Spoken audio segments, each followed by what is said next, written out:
ప్రశస్తమైన ఘనమైన దేవుని నామమున నా ప్రియ సహోదరి సహోదరులారా, ఫెయిత్ క్రైస్ట్ టెంపుల్ మీ రక్షిత ఎవాంజలిన్ గారి ద్వారా పరిశుద్ధమైన జీవము గల దేవుని యొక్క పరిశుద్ధమైన బైబిల్ గ్రంథంలో నుండి ఈరోజు గొప్ప వాగ్దానము, నీ వాక్యము నన్ను బ్రతికించి ఉన్నది, నీ వాక్యము నన్ను బ్రతికించి ఉన్నది.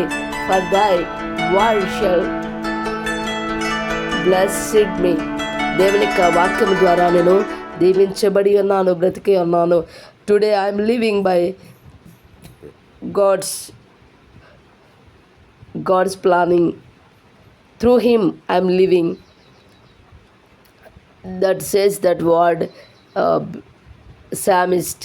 దేవుని యొక్క వాక్యం ద్వారా ఈరోజు నేను బలపరచబడి ఉన్నాను, బ్రతికి ఉన్నానని కీర్తనకారుడు దేవుని యొక్క వాక్కును బట్టి, దేవుడిచ్చిన బలమును బట్టి, దేవుని యొక్క వాక్యంలో ఉన్నటువంటి జీవాన్ని బట్టి తను దేవుని మాటను బలపరుస్తూ తనకిచ్చినటువంటి గొప్ప అస్థిరత్వాన్ని బట్టి ఆ భయంకరమైన మరణమును, శాపమును, ఆ నిర్జీవమైనటువంటి స్థితి నుండి విడుదల పొందడానికి గల కారణం ఇదిగో నా దేవుని యొక్క వాక్యమే అని చెప్తున్నాడు.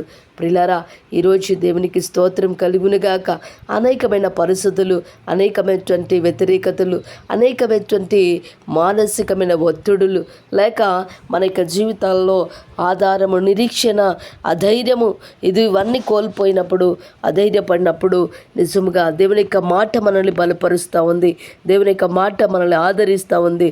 దేవుని యొక్క మాట ఎండిపోయిన ఎముకలకు జీవాన్ని పోయగలదు. ప్రిలారా, దేవునికి స్తుతి కలుగునుగాక.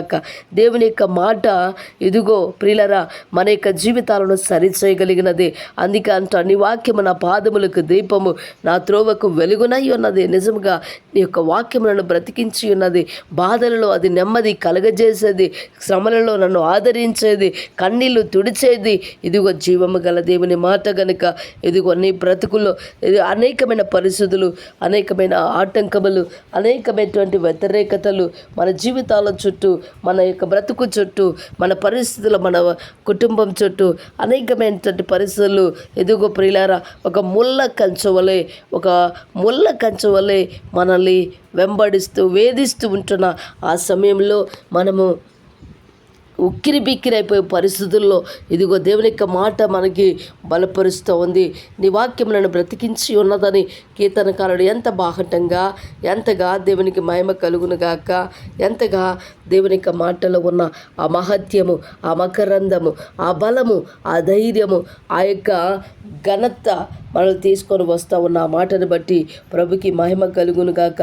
ఈరోజు నీవు నేను ధైర్యముగా ఉండాలన్నా, సజీవంగా ఉండాలన్నా, ఇంకా మన పరిస్థితులు ఎదుర్కొని ధీరత కలిగి పోరాడాలన్నా దేవుని యొక్క మాట కావాలి. ఆయన మాటలో ఎదుగో బలం ఉంది, ఆయన మాటలో జీవం ఉంది, ఆయన మాట మరణం నుండి విడిపిస్తుంది, ఆయన మాట శాపాన్ని